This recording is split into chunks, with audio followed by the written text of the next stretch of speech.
Merry Christmas everybody! Yes, masih September.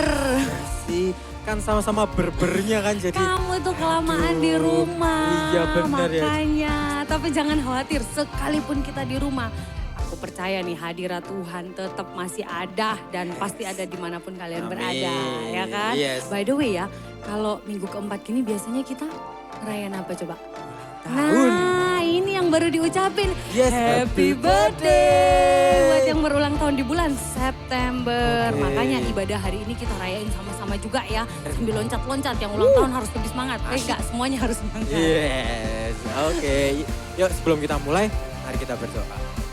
Tuhan Yesus, terima kasih ya Tuhan. Buat sukacita, buat kasih yang selalu ada dalam hidup kami hari ini ya Tuhan. Karena kita mau mulai ibadah, Kau yang sertai, Kau yang jaga ibadah kami dari awal hingga akhirnya. Biarkan penyertaan-Mu hadir dan selalu menemani setiap kami ya Tuhan. Terima kasih ya Tuhan. Dalam nama Tuhan Yesus kami bisa berdoa mengucap syukur. Haleluya. Amin. Selamat beribadah. God bless you. Ini tahun di mana Roh Kudus mau upgrade Anda punya status, fungsinya sebagai mitranya. Tuhan ingin kita bertumbuh bersama-sama.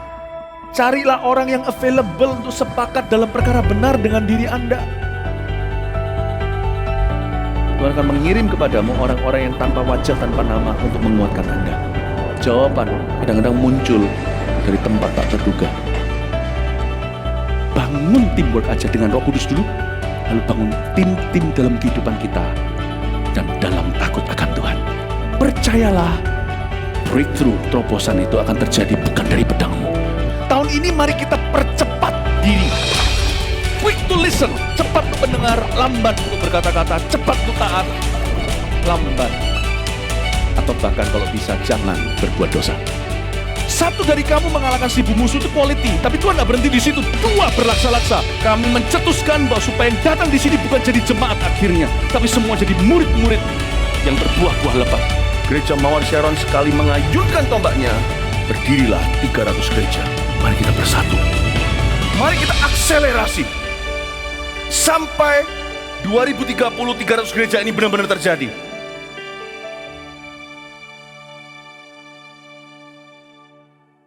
Halo girls, dimanapun kalian berada sekarang, mari sama-sama bangkit berdiri. Kita mau kasih yang terbaik buat Tuhan, amin. Come on, tepuk tangan di atas kepala, come on.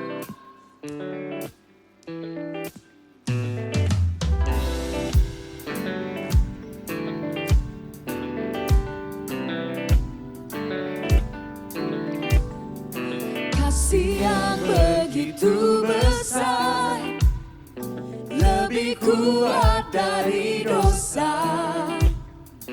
Kasih yang menemukanku, selamatkan dan pulihkanku. Ku naikkan syukurku, ku tak akan berhenti memuji, meninggikan namamu selalu, menari, memuliakanmu.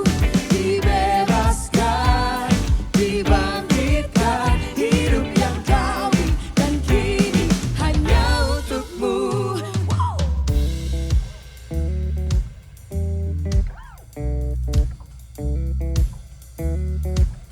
Sama-sama nyanyikan dari awal. Kasih yang begitu besar, lebih kuat dari dosa. Kasih yang menemukanku, selamatkan dan pulihkanku. Ku naikkan syukurku, ku tak akan berhenti memuji, meninggikan namamu selalu, menari, memuliakanmu.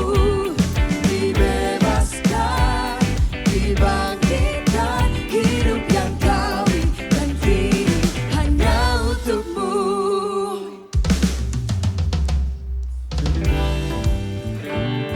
Ada sukacita Tuhan di tempat dimanapun kita berada, amin. Yes.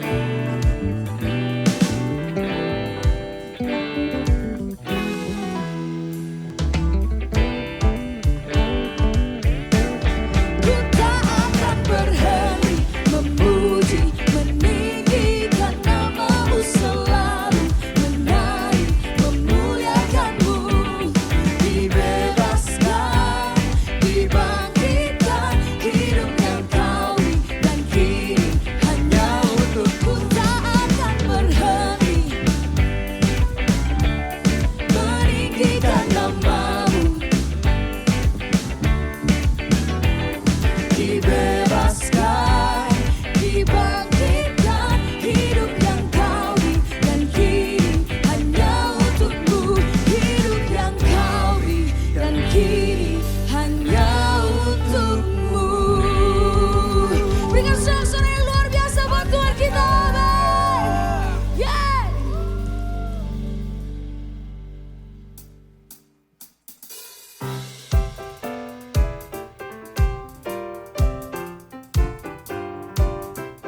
tune my heart to sing. I move my feet to dance in a rhythm of praise. I tune my heart to sing. I move my feet to dance in a rhythm of praise. Yeah, yeah. Jesus, the rhythm of my soul.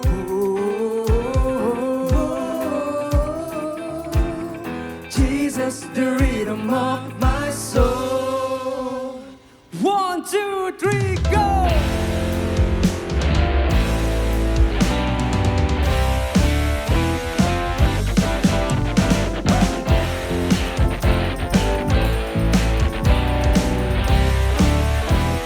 Sing out, it is you,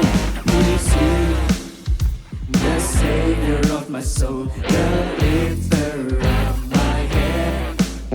Only you, the one who breaks my chains and wipes away my sins. With you, I feel so secure, 'cause you are my Redeemer. In you, I find my peace, and I give you all my.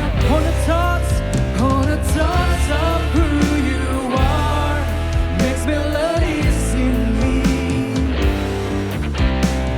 Songs of joy and victory are written in this place. I turn my heart to sing. I move my feet to dance in a rhythm of praise. I turn my heart to sing. I move my feet to dance in a rhythm of praise. Yeah, yeah. Jesus, the rhythm of my soul.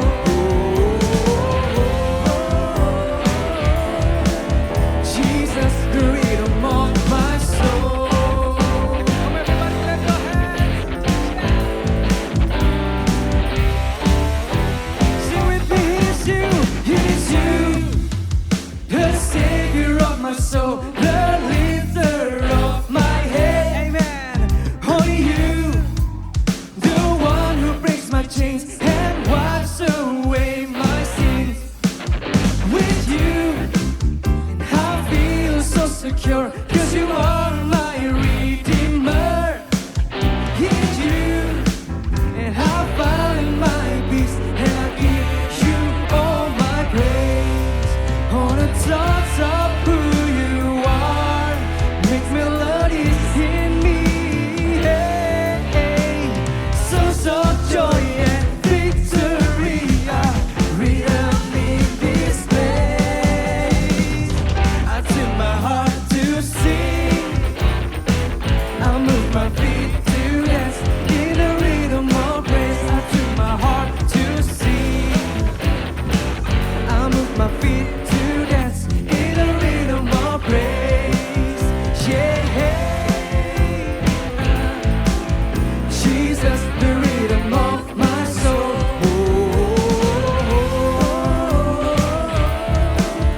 Jesus, the rhythm of my soul. Dimanapun kalian berada, mari semuanya tepuk tangan buat semuanya bareng-bareng ikuti kami. Kalian siap, Army of God? Yeah, 1, 2, 3, go! Lift your voice, clap your hands, stomp your feet, move your body. Lift your voice, clap your hands, stomp your feet, move your body. Lift your voice, clap your hands, stomp your feet, move your body. Lift your voice, shout it out. I tune my heart to sing. Come on, everybody, clap your hands. I move my feet to dance in a rhythm of praise. I tune my heart to sing. I move my feet to dance in a rhythm of praise. I tune my heart to sing.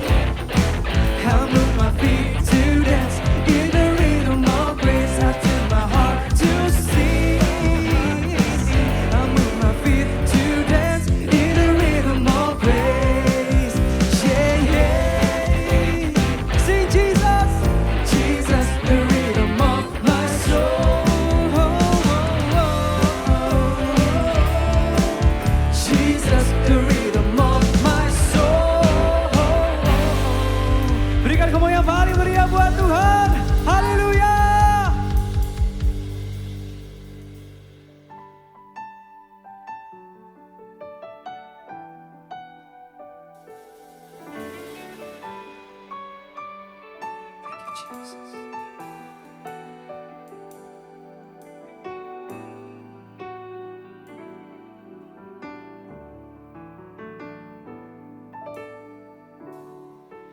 Ketika ku khawatir, kalut di hatiku,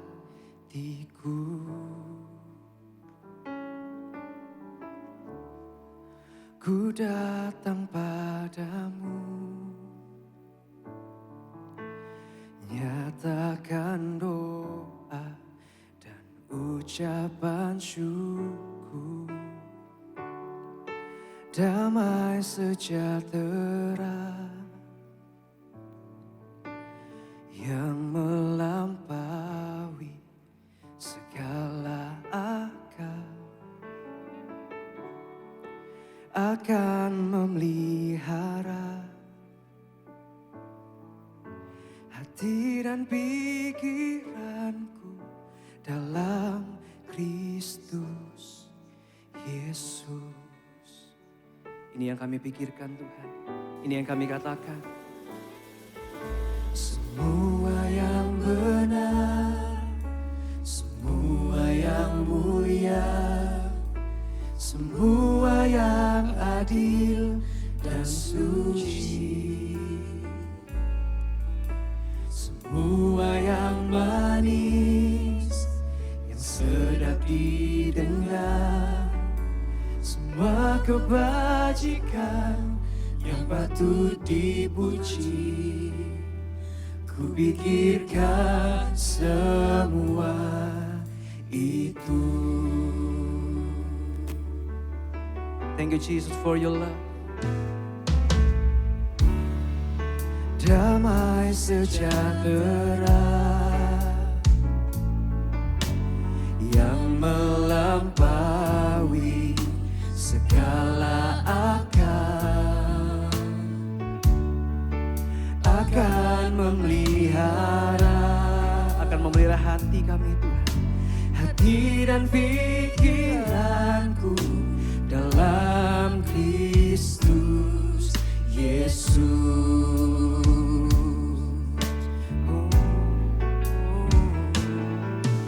Semua yang benar, semua yang mulia, semua yang adil dan suci, semua yang manis, yang sedap didengar, semua kebajikan yang patut dipuji, ku pikirkan semua itu. Semua yang benar, semua yang mulia, semua yang adil dan suci, semua yang manis, yang sedap didengar, semua kebajikan yang patut dipuji, ku pikirkan semua itu.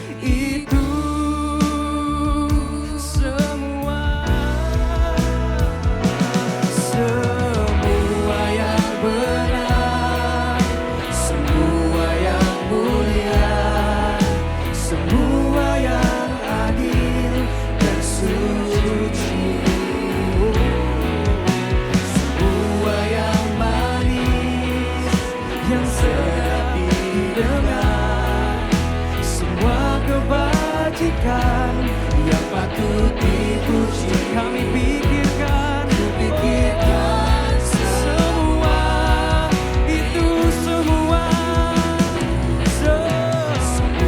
yang benar, semua yang mulia, semua yang adil dan suci,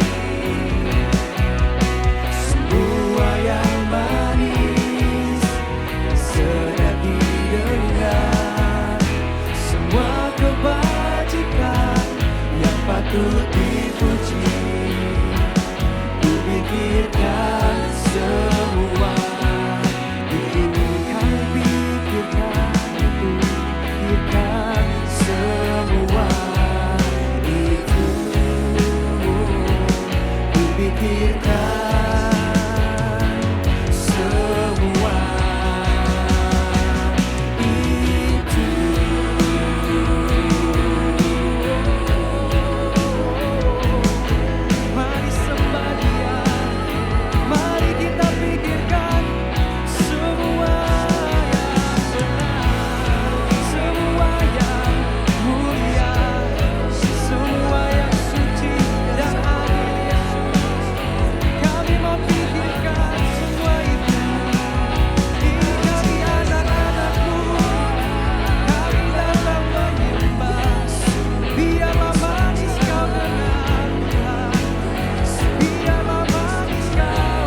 tiada seperti Kau yang telah menjamah segenap hatiku.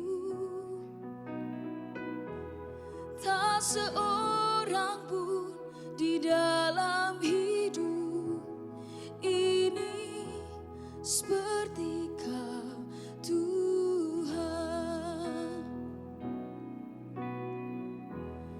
Tiada seperti Kau, amin, yang telah menjamah segenap hatiku. Tak seorang pun di dalam hidup ini seperti Kau, Tuhan. Tiada seperti Kau, tiada seperti Kau yang telah menjamah segenap hatiku. Tak seorang pun di dalam hidup ini seperti Kau, Tuhan. Tiada seperti Kau, tiada seperti Kau yang telah menjamah segenap hatiku.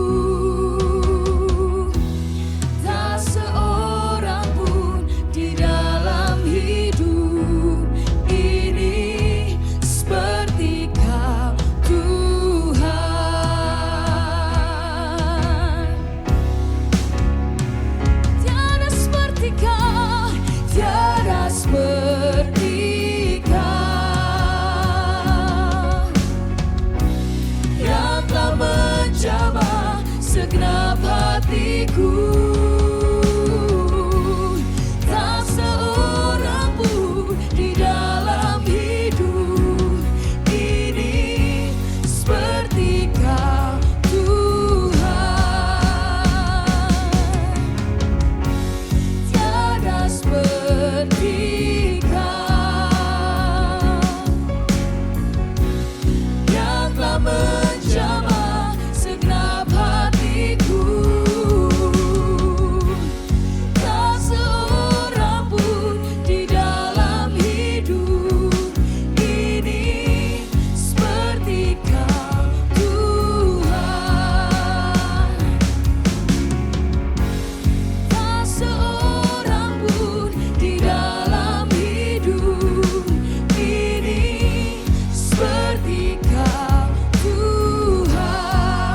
Tak seorang pun, tak seorang pun di dalam hidup ini seperti Kau, Tuhan.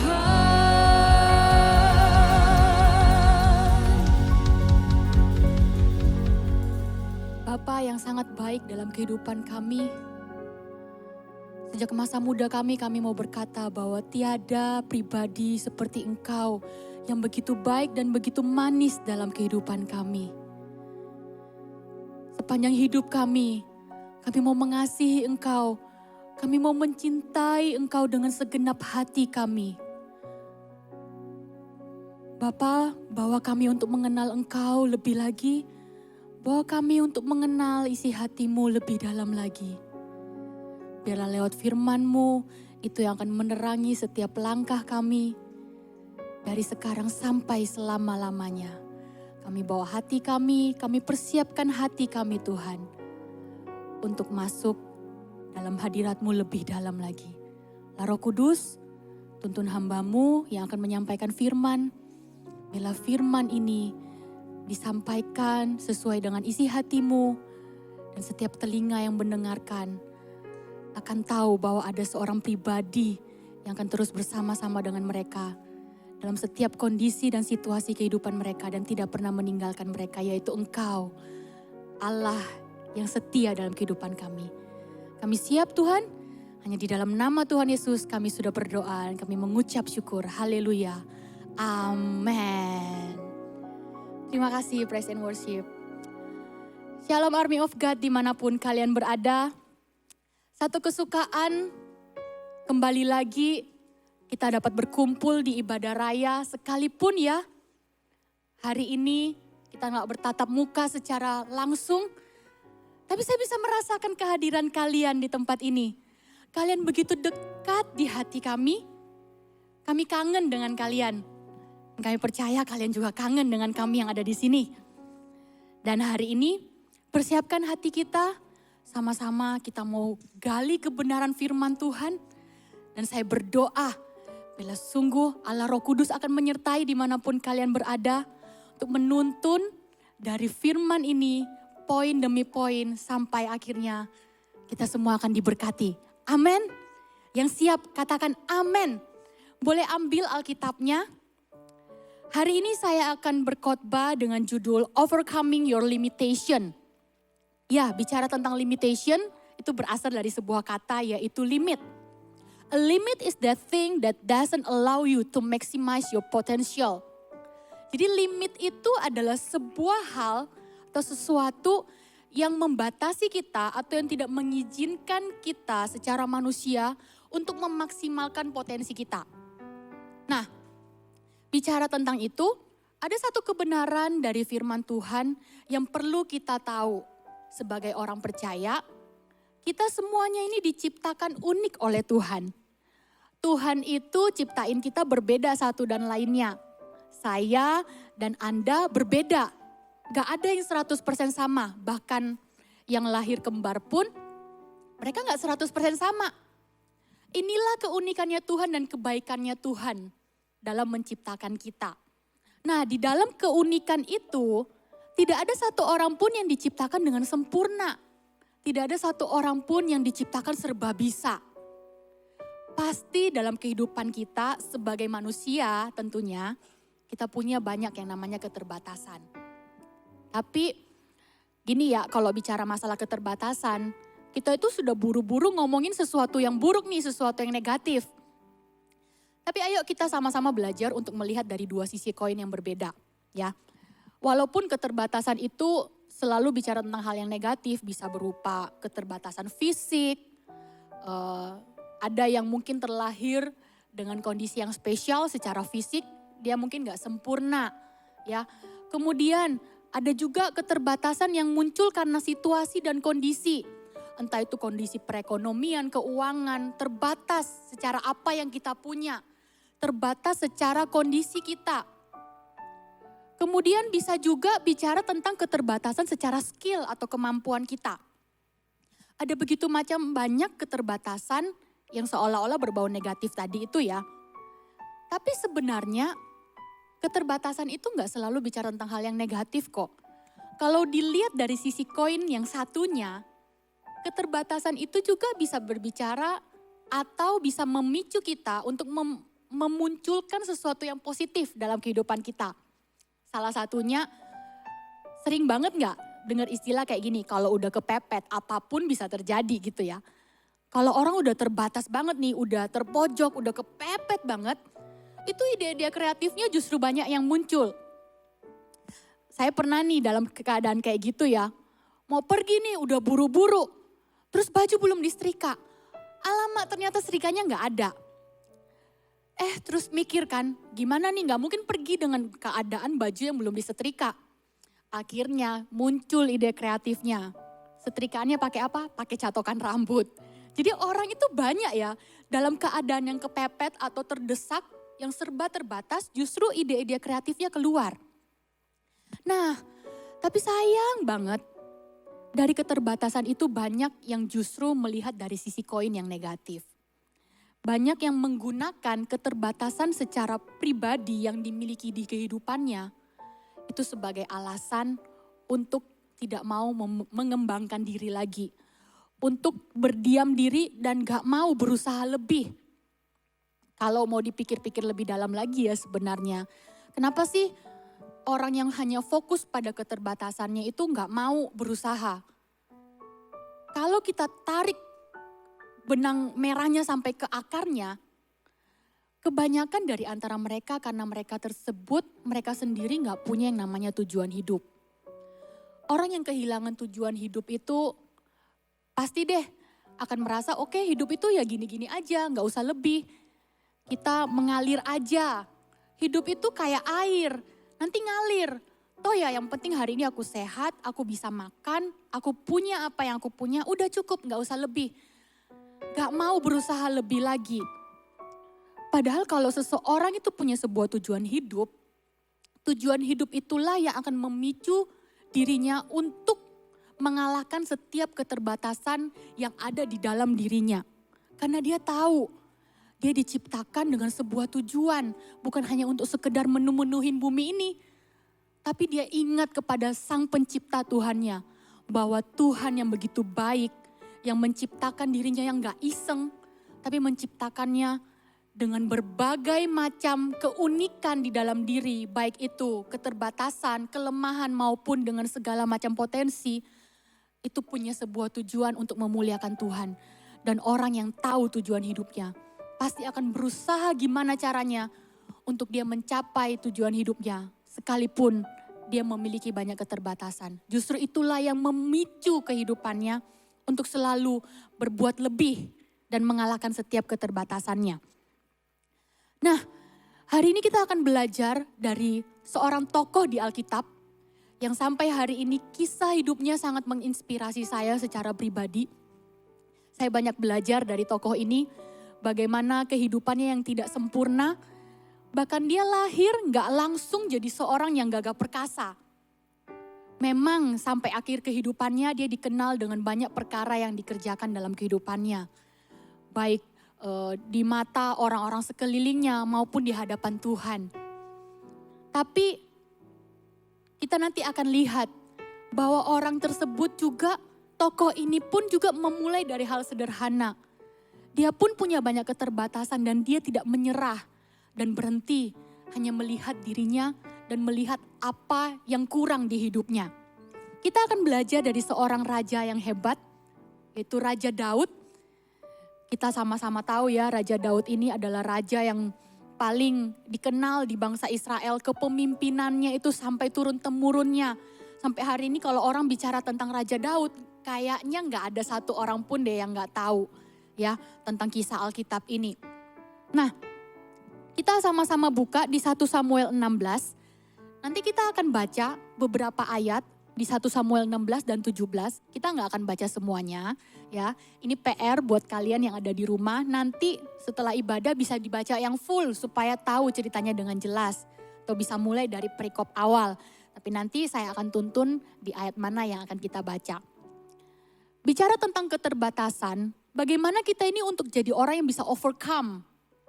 Yang bisa menang atas setiap keterbatasannya kita. Yang pertama kita harus mengidentifikasi dulu. Identify your limitation, apa yang menjadi kendala-kendala, apa yang menjadi penyebab. Dan yang membuat kita ini sering akhirnya berhenti dan hanya melihat dirinya kita ini terbatas. Keterbatasan itu bisa lahir dari mana aja sih? Dari sisi apa aja sih yang bisa memicu diri kita untuk melihat kembali diri kita bahwa kita ini penuh keterbatasan. Yang pertama itu datangnya dari intimidasi. Kita mau lihat dulu ya di kisah Raja Daud.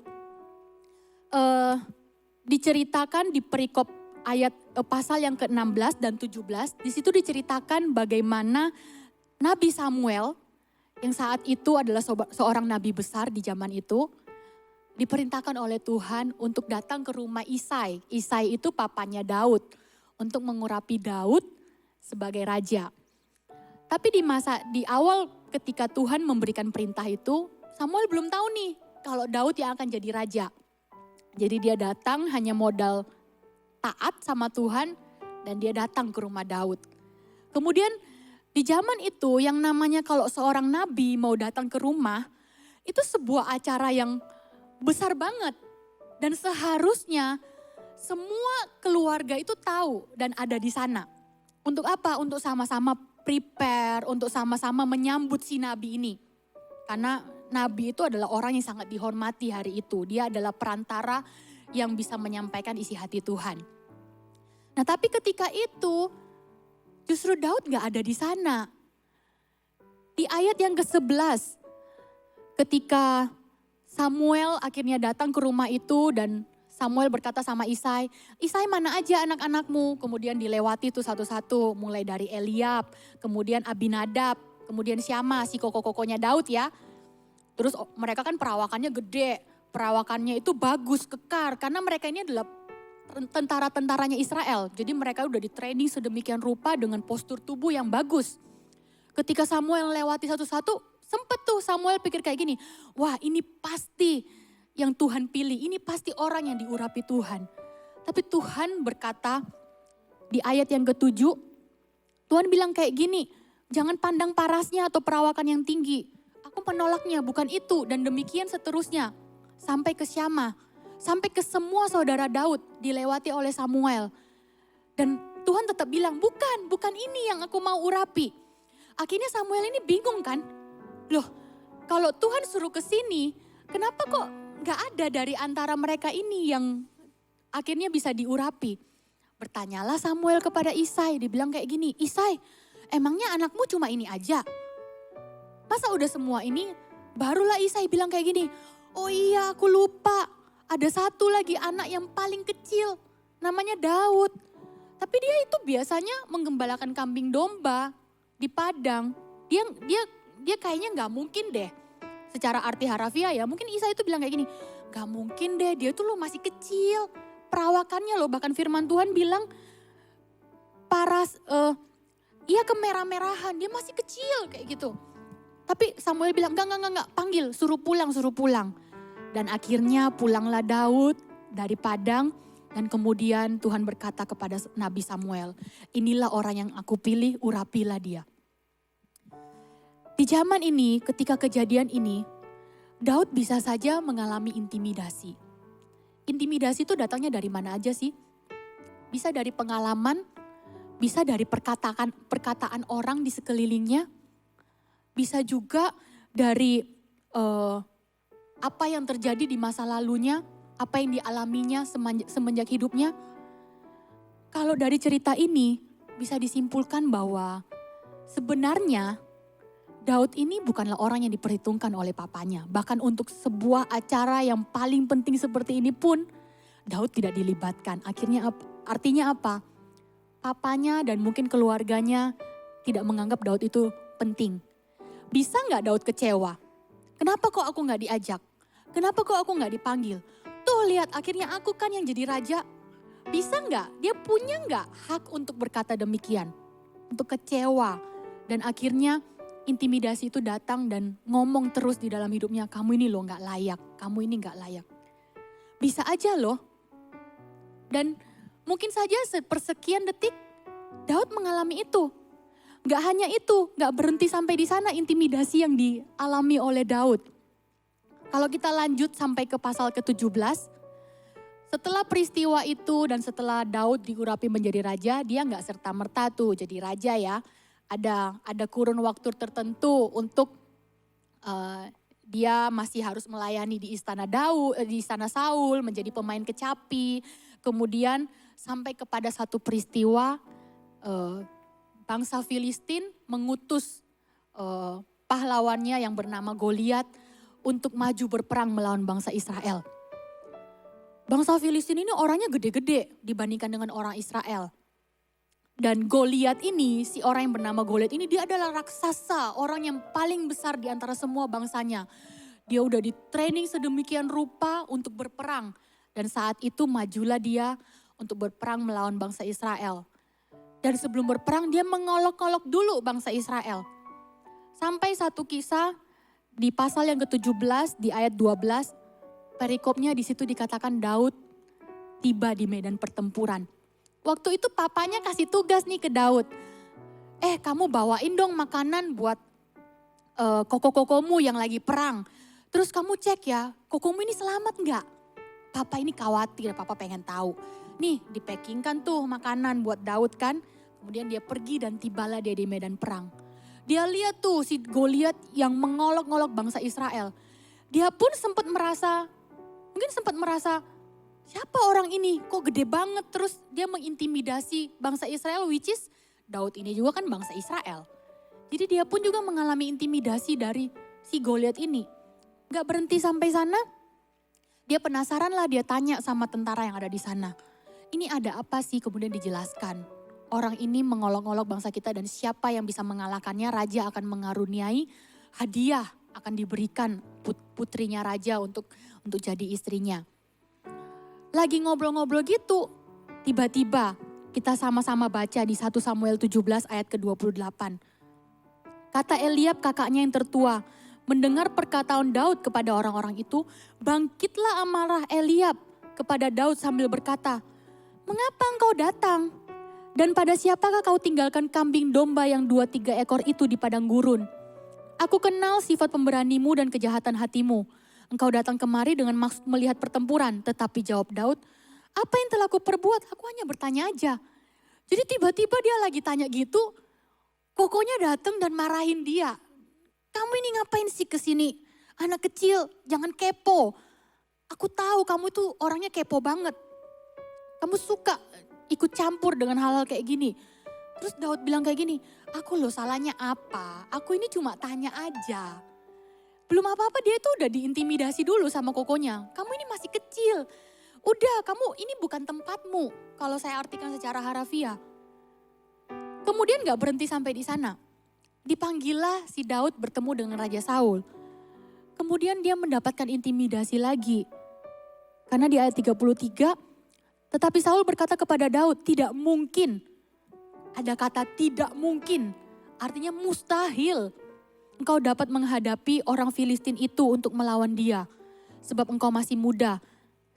Sedang dia sejak dari masa mudanya telah menjadi prajurit.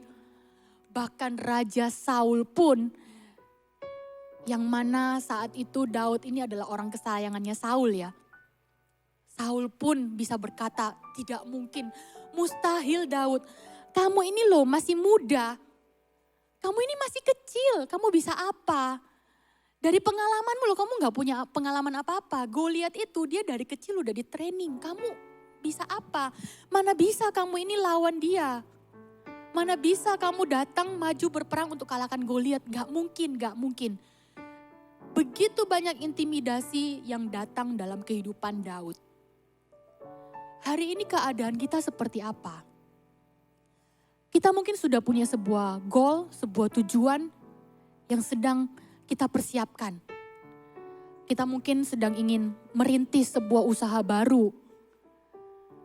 Baru lulus kuliah, fresh graduate, kemudian kita ingin berusaha membuka satu bisnis sendiri. Bukan kerja di kantoran atau kerja sama orang gitu.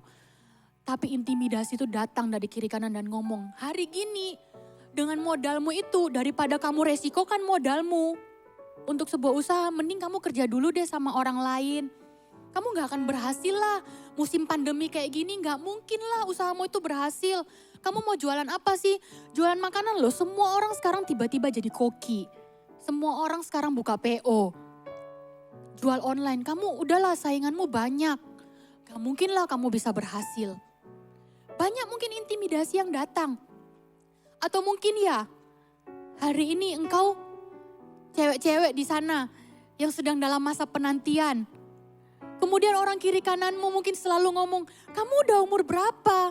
Udah deh standar tuh jangan tinggi-tinggi. Gak apa-apa lah, gak yang bagus-bagus. Gak apa-apa lah kalau orangnya itu merokok. Gak apa-apa lah kalau dia belum sungguh-sungguh sama Tuhan. Nanti kamu bisa bawa dia ke sama Tuhan. Tapi apakah hari ini engkau memilih untuk mengikuti apa yang menjadi perkataan manusia dan itu mengintimidasi hidupmu? Mungkin hari ini dengan begitu banyak intimidasi yang engkau peroleh, engkau sudah mulai terpuruk. Dan mungkin engkau lebih memikirkan apa yang menjadi keterbatasan dalam hidupmu dan menganggap tidak ada lagi masa depan atas hidupmu. Kemudian hal yang kedua, apa yang harus kita identify yang menjadi akar dari keterbatasan kita, yang membuat kita itu terbatas. Yang kedua, selain intimidation, adalah comfort zone, zona nyaman. Zona nyaman itu ada banyak. penyebabnya ya, ada banyak ciri-cirinya. Orang yang berada di zona nyaman itu adalah orang yang gak mau upgrade diri lagi, orang yang gak mau belajar, orang yang gak mau mencoba hal baru, dan dia merasa aku fine aja tuh. Mungkin kalau Daud bisa aja sih dia ada di zona nyaman kalau dia mau memilih ini. Ketika dia fine dengan mengembalakan kambing domba, toh ya dia tiap hari ada pekerjaan, dia masih dihidupi oleh papanya. Dia bisa aja loh untuk memilih comfort zone. Mungkin hari ini kita ada di posisi yang seperti ini juga. Aku gak usah kerja gak apa-apa. Aku gak usah belajar gak apa-apa. Aku gak usah berpikir ini itu, hidupku fine-fine aja kok. Dan di dalam zona nyaman itu, ciri-ciri berikutnya yang bisa menyebabkan orang berada di dalam zona nyaman itu salah satunya adalah kemalasan. Kemalasan ini jadi isu yang sangat sangat hangat banget, sangat sering banget. Sadar atau nggak sadar, kita itu ada di dalam trap ini, jangan-jangan gitu ya. Jadi ketika kalian mendengar ini coba cek, apakah kalian ada di level ini? Karena kemalasan ini sekarang banyak banyak situasi dan kondisi yang menunjukkan bahwa it's okay untuk kamu jadi orang yang gak terlalu sibuk. Buktinya ada banyak tuh muncul komunitas-komunitas orang yang malas ini. Tim mager, malas bergerak, atau kaum rebahan ya.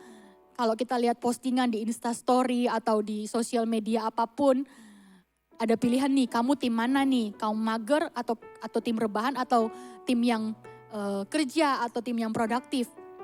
Itu bukan lagi sebuah hal yang tanda kutip kelemahan yang membuat orang itu malu. Tapi jadi sebuah kebanggaan malah. Hati-hati, jangan sampai kita justru bangga atau justru kita itu berpuas diri untuk berada di dalam keadaan ini terus. Karena orang yang terjebak di dalam zona nyaman, orang tersebut tidak akan berkembang secara potensi, bahkan lebih mirisnya lagi, lebih menakutkan lagi, perlahan-lahan potensi kita bisa terkikis habis dan kita akan didapati menjadi orang yang mati secara potensi.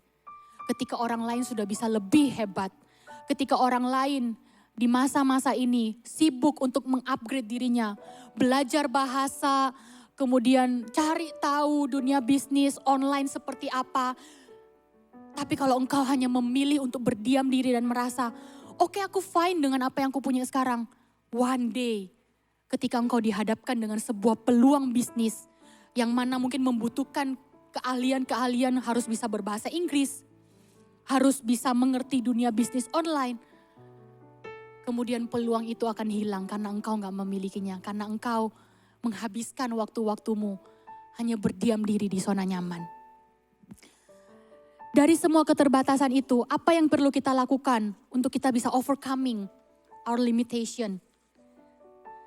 Tuhan memanggil kita semua ini bukan untuk menikmati keterbatasan kita dan menjadikan itu alasan untuk kita tidak berkembang, enggak.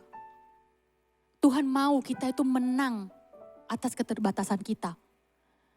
Bahkan ceritanya Daud pun, dia tidak akan pernah dikenal jadi seorang raja yang hebat sampai hari ini. Kalau dia nggak menang dari keterbatasannya.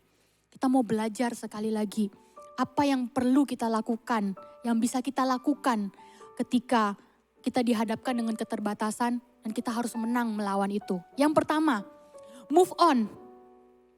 Kalau ada istilah orang gagal move on, kita harus memilih menjadi orang yang move on.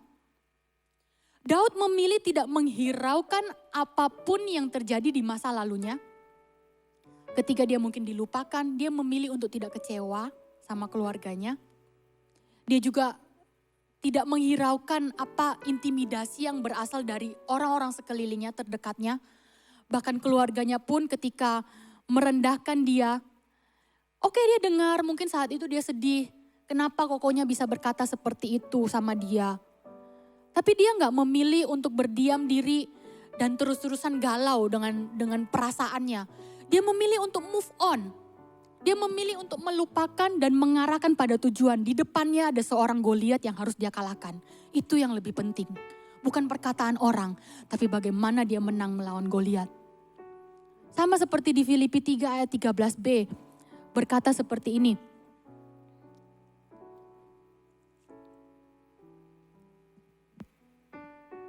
Aku melupakan apa yang telah di belakangku dan mengarahkan diri kepada apa yang ada di hadapanku. Dan berlari-lari kepada tujuan untuk memperoleh hadiah, yaitu panggilan surgawi dari Allah dalam Kristus Yesus. Jangan mau berlama-lama di dalam satu season kehidupan untuk menikmati kegalauanmu. Ada sebuah perkara yang lebih besar yang Tuhan sedang sediakan buat kita. Selama kita mau melupakan apa yang ada di belakang kita. Mengarah pada tujuan dan melupakan yang di belakang. Bukan hanya bicara tentang luka atau kepahitan yang kita alami di masa lalu. Tapi juga bicara tentang kemenangan. Karena kemenangan yang Tuhan mau berikan atas hidup kita. Dari satu season ke season lain. Dari satu kemenangan akan menjadi sebuah kemenangan yang lebih besar lagi. Yang Tuhan mau kerjakan dalam kehidupan kita. Stop compare diri kita dengan orang lain. Orang itu lebih cantik, lebih kurus, lebih pinter dari keluarga yang punya fasilitas. Bedalah. Orang itu loh punya duit, papa mamanya fasilitasi dia. Dia loh lebih cantik, lebih tinggi, lebih ganteng. Dia lebih bisa. Kalau kita selalu compare diri kita dengan orang lain, kita gak akan pernah maju. Kalau hari ini kita terlahir dengan kondisi yang good seperti itu ya kita bersyukur. Tapi Tuhan itu gak sejahat itu kok. Menciptakan orang lain yang lebih berbeda untuk membuat orang tersebut gagal. Atau untuk membuat orang tersebut tidak bisa mencapai apa yang menjadi cita-citanya.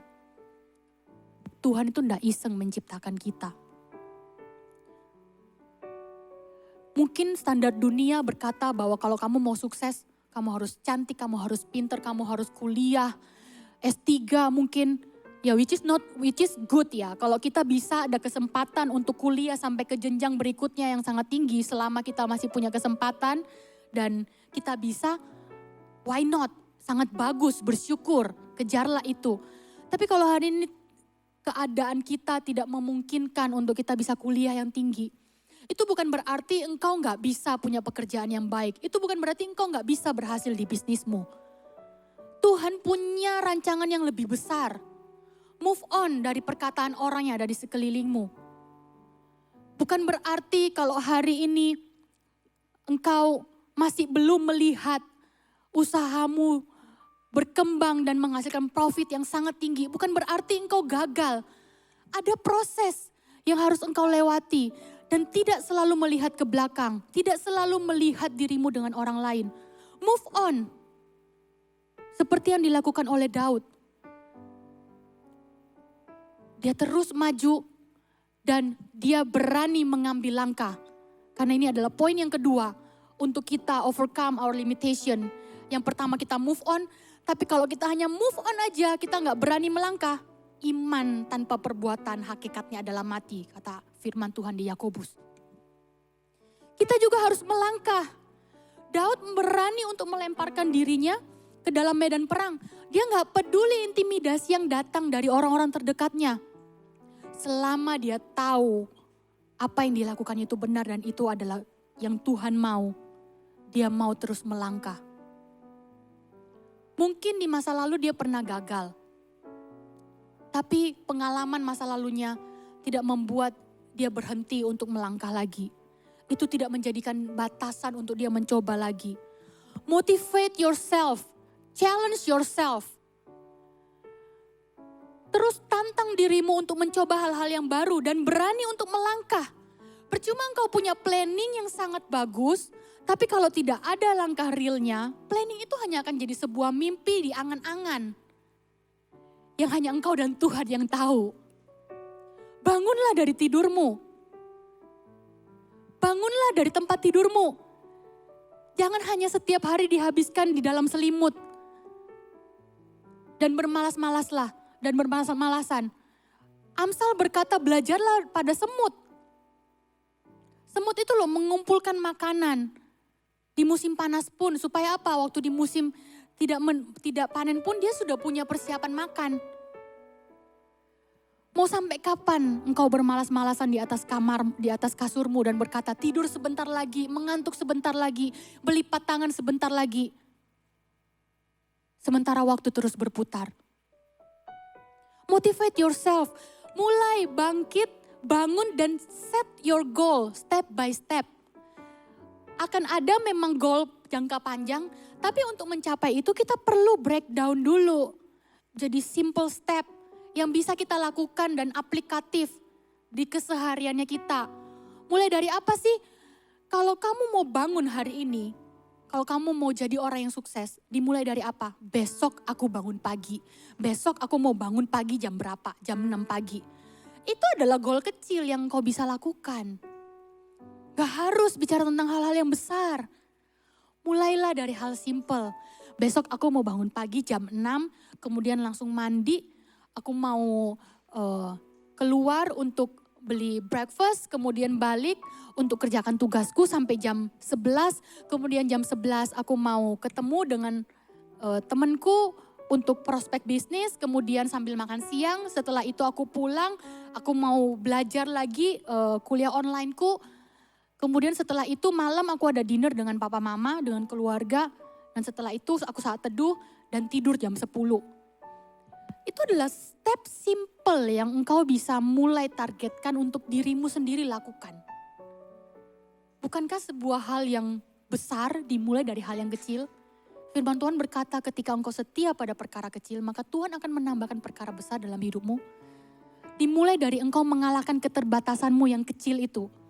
Susah bangun pagi kan, itu termasuk keterbatasan loh. Kalahkan dulu itu. Berani untuk melangkah, bukan hanya planning besok mau bangun pagi, tapi pastikan dirimu besok bangun pagi. Keterbatasan bukan alasan untuk kita tidak melakukan apa-apa. Karena di dalam masa muda kita ini bisa melakukan banyak hal. Dengan semua potensi, kapasitas, energi, waktu yang kita punya. Kita bisa melakukan lebih dari apa yang bisa kita lakukan sekarang. Masa sih gak bosan dengan hidup yang begitu-begitu aja? Kita main game aja loh. Kita tuh pengen kan menangin satu level supaya bisa masuk ke level berikutnya. Kenapa? Karena tiap level itu punya tantangan sendiri. Kalau di game aja kita suka tantangan, masa dalam hidupnya kita gak suka tantangan? Justru di masa sekarang ketika orang dunia menganggap ini adalah masa-masa yang paling tidak ideal untuk kita berbisnis, untuk kita buka usaha, atau untuk kita belajar dan berkembang, upgrade skill. Justru kita buktikan, kita gak kayak gitu. Kita bisa justru di masa-masa ini. Beranilah melangkah ketika peluang itu ada di depanmu. Ketika mungkin datang sebuah tawaran bisnis, bisnis kalau buka resto sekarang dine-in agak sepi, kok gak coba buka online? Beranilah melangkah. Iya ya, aku coba deh. Tapi kalau kita selalu takut dengan semua resiko dan keterbatasan yang kita punya, kita gak akan pernah kemana-mana. Setelah kita move on, berani melangkah. Dan yang ketiga, don't easily give up. Jangan mudah menyerah. Setiap keterbatasan kita, jangan kita jadikan itu alasan untuk kita menyerah. Mungkin hari ini engkau ada di sebuah persimpangan jalan dalam kehidupanmu yang engkau mulai berpikir, aku harus menyerah atau aku harus terus lanjut ya? Bisnisku ini gini-gini aja, aku harus give up dengan bisnisku ini dan buka bisnis lain atau aku terus ya dengan apa yang aku punya terus aku kembangkan dengan setia sampai ini berhasil. Aku harus meneruskan kuliahku apa enggak ya? Keadaan ekonomi orang tuaku lagi terpuruk banget nih. Aku gak punya dana lagi untuk bayar semester depan. Haruskah aku quit? Atau aku melanjutkannya terus ya? Mungkin banyak atau beberapa di antara kita sedang dalam situasi seperti itu, di persimpangan. Tapi saya mau katakan, kalau engkau tahu itu adalah kehendak Tuhan, lakukan terus. Bagaimana caranya untuk kita tahu itu adalah kehendak Tuhan? Tuhan kan taruh orang-orang yang ada di inner circle-mu, pemimpin rohanimu, keluargamu yang engkau bisa percayai. Dengarkan advice dari mereka. Dengarkan, karena orang-orang yang terdekatmu itulah mereka orang yang paling jujur untuk memberikan advice. Mereka bukan hanya selalu memberikan apa yang engkau ingin dengarkan, tapi apa yang kau butuhkan. Kalaupun engkau mendengar sebuah advice yang tidak sesuai dengan keinginanmu, memang gak harus 100% kita telan mentah-mentah, tapi pertimbangkanlah itu. Karena mereka pun meresikokan hubungannya untuk berkata hal yang tidak sesuai itu, yang mungkin engkau gak ingin dengar. Tapi mereka dengan jujur dan dengan motivasi yang tulus ingin engkau berhasil. Bukan dengan motivasi yang buruk. Dengarkan advice mereka dan bawa di dalam doa. Libatkan Tuhan. Bukankah di Filipi 4 ayat 13 berkata, segala perkara dapat kutanggung di dalam Dia yang memberikan kekuatan kepadaku. Versi NLT-nya berkata, I can do everything through Christ who give me strength. Everything artinya apa? Segala sesuatu. Aku bisa melakukan segala sesuatu melalui Tuhan yang memberikan kekuatan kepadaku. Apapun yang kita kerjakan kalau kita melibatkan Tuhan, sekalipun kata dunia itu tidak berhasil, sekalipun kata dunia itu mustahil, sekalipun engkau melihat keadaanmu tidak mungkin itu bisa terjadi. Percayalah, kalau Tuhan engkau libatkan di dalam setiap pekerjaanmu, Dia akan membuatmu berhasil. Amin. Ingatkan dirimu setiap kali engkau mulai merasa lelah, engkau mau menyerah. Ingatkan sekali lagi, aku punya Tuhan yang besar. Aku punya Tuhan yang sanggup melakukan segala sesuatu. Aku punya Tuhan yang sanggup menolongku dan membuatku berhasil. Tidak ada satu hal pun di dalam dunia ini yang tidak bisa dikerjakan oleh Tuhan. Iya, secara manusia memang kita dilahirkan sangat terbatas. Banyak kelemahan, banyak kekurangan. Tapi ingatkah kalian ketika Paulus berkata, justru di dalam kelemahankulah kuasamu menjadi sempurna. Ketika aku lemah, aku kuat. Apa yang dimaksudkan aku kuat? Aku kuat itu berarti karena ada Tuhan yang menguatkannya. Justru di dalam keterbatasan kita, itulah ruang yang paling luas, paling besar untuk kita izinkan Tuhan bekerja dalam kehidupan kita. Dan dari sana orang akan melihat ada Tuhan dalam kehidupan kita. Kalau kita berhasil bukan karena kita hebat, bukan karena kita bisa. Tapi Tuhan kita besar. Saya undang PAW untuk maju. Saudara, Daud melawan Goliat hingga dia menang. Itu bukanlah peperangan pertamanya. Tapi sebelumnya ada peperangan yang kecil, battle yang kecil yang dia harus hadapi dulu dan dia sudah menang dulu. Baru akhirnya Tuhan membawanya kepada sebuah peperangan yang besar. Menang melawan Goliat. Butuh hati yang kuat. Yang tidak mudah terintimidasi. Yang mau melangkah dan tidak mudah menyerah. Untuk kita bisa overcome our limitation. Ingat, kita itu punya Tuhan yang besar. Kita punya Tuhan yang sanggup melakukan segala perkara dalam kehidupan kita. Dan kalau Tuhan ada di pihak kita, siapa lawan kita? Hari ini Augers, apapun yang menjadi keterbatasan dalam kehidupanmu, bawa semuanya itu di hadapan Tuhan dan izinkan Tuhan berperkara atas hidupmu. Bawa komitmenmu di hadapan Tuhan dan bilang mulai hari ini dengan taruh tanganmu di dada, aku percaya apapun yang hari ini menjadi keterbatasanku, itu tidak akan menghalangi janji Tuhan digenapi dalam kehidupanku, itu tidak akan menghalangi visi dan rencana Tuhan yang Tuhan sudah taruh dalam kehidupanku. Karena aku percaya Tuhan yang akan memberikan kekuatan dalam hidupku. Hari ini kita mau sama-sama rayakan komitmen kita di hadapan Tuhan. Kita bawa hati kita dengan penuh sukacita, dengan iman kita. Kita mau nyanyikan lagu ini. Come on Carla. Sambil bertepuk tangan kita bawa iman kita, nyanyikan lagu ini. Dulu, sekarang dan selamanya, kuasanya tidak berubah. Allah sanggup melakukan segala perkara. Dulu, sekarang dan selamanya, kuasanya tak berubah. Amin. Let's go Carla. Sambil bertepuk tangan ya yang ada di rumah.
Bangkit Berdiri yang ada di rumah gak apa-apa loh. Kita ikut bergerak bersama dan nyanyikan lagu ini. Apa yang tak pernah dilihat mata,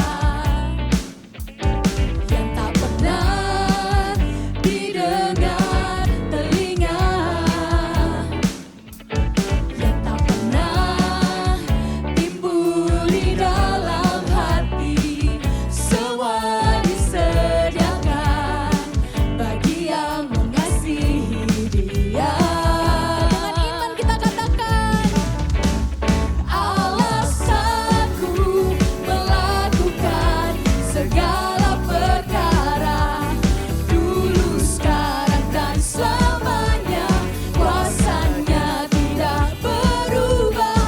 Alasanku melakukan segala perkara, dulu, sekarang, dan selamanya, kuasanya tak berubah. Sanggup melakukan kiranya Tuhan yang akan membuat apapun pekerjaanmu berhasil. Oh girls, jangan mudah menyerah dengan hidupmu, karena Tuhan tidak menyerah atas hidupmu. Dia Allah yang sudah mati atas setiap kemustahilan. Dia Allah yang sudah bangkit dari setiap maut. Maka Dia pun Allah yang sanggup untuk membawa kau ke dalam satu kemenangan, ke dalam kemenangan lainnya.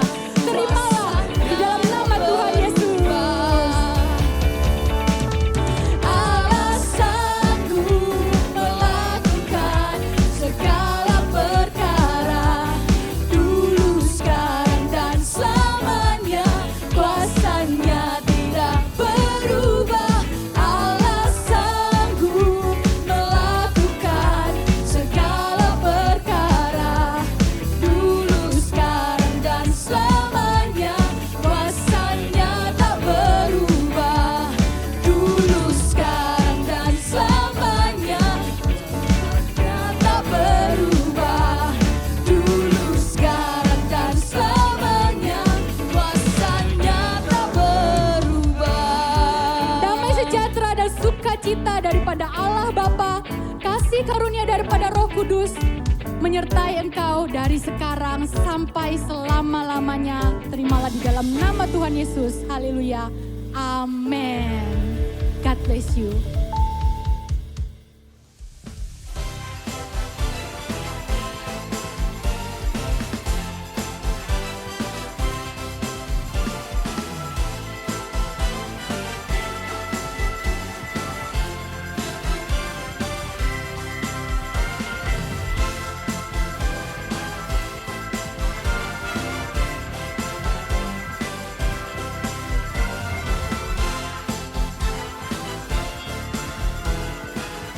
Dimulai dari Dia, sumber kasih.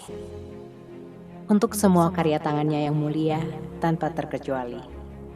Lebih dari sekedar kemauan dan keberanian, kami memutuskan melangkah untuk menjadi berkat bagi sekeliling. Kami mempersiapkan diri, fokus, berlari pada tujuan. Kami memegang erat setiap kepercayaan yang telah diletakkannya. Tidak peduli besar ataupun kecil.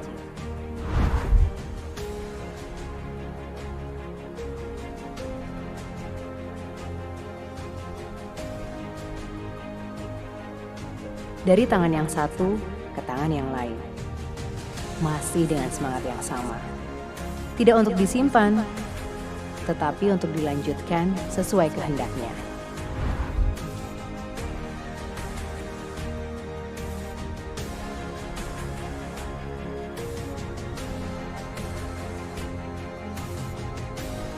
Berkat dan tanggung jawab yang kami terima, membuat kami terus berlari untuk memenuhi kota dan bangsa dengan kesejahteraan dan kebaikan Tuhan.